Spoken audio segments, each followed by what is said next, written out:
क्या इस देश में जनरल कास्ट में पैदा होना पाप है? यूजीसी ने कॉलेजों के लिए एक नया नियम बनाया है। सरकार कहती है इसका मकसद जाति के नाम पर जो मतभेद है उसे खत्म करना है। यह बात सही है, मतभेद गलत है और मैं खुद इसके खिलाफ हूँ। लेकिन नियम में लिखा है मतभेद का मतलब है एसटी, एससी और ओबीसी के साथ गलत व्यवहार। तो सवाल है कि जनरल कैटेगरी के छात्रों का क्या पहले से तय कर लिया गया है कि एसटी, एससी और ओबीसी हमेशा से पीड़ित होंगे और जनरल कैटेगरी वाला हमेशा से दोषी?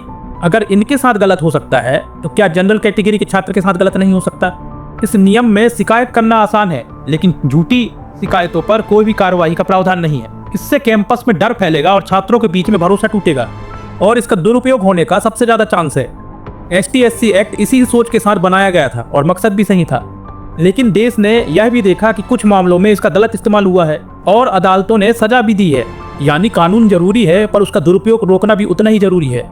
और जब इस नियम के तहत ये पहले से मान लिया गया है कि जनरल कैटेगरी के जो छात्र हैं वही दोषी होंगे, तो क्या इसका दुरुपयोग नहीं होगा? हम ये नहीं कह रहे हैं कि एसटी, एससी, ओबीसी का अधिकार खत्म कर दिया जाए। हम सिर्फ यह कह रहे हैं कि नियम सबके लिए बराबर हो और गलत इस्तेमाल से बचने की व्यवस्था हो। लेकिन आज देश में पहले से ही जाति, धर्म और राजनीति के नाम पे बांटा जा रहा है। अब इस यूजीसी नियम के बाद छात्रों को भी एसटी, एससी, ओबीसी और जनरल के खांचे में बांट दिया जाएगा। जो छात्र पहले सिर्फ छात्र थे अब उन्हें जाति के चश्मे से देखा जाएगा। इससे दूरी कम नहीं होगी बल्कि और बढ़ेगी।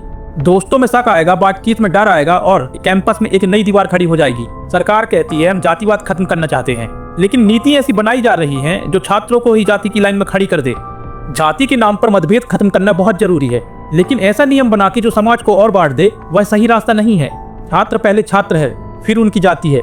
अगर सच में देश को जोड़ना है और जातिवाद खत्म करना है तो नियम ऐसे बनाओ जो दीवार नहीं पुल बने, क्योंकि इतिहास गवाह है देश को तोड़ने वाली नीतियों का अंजाम कभी अच्छा नहीं होता।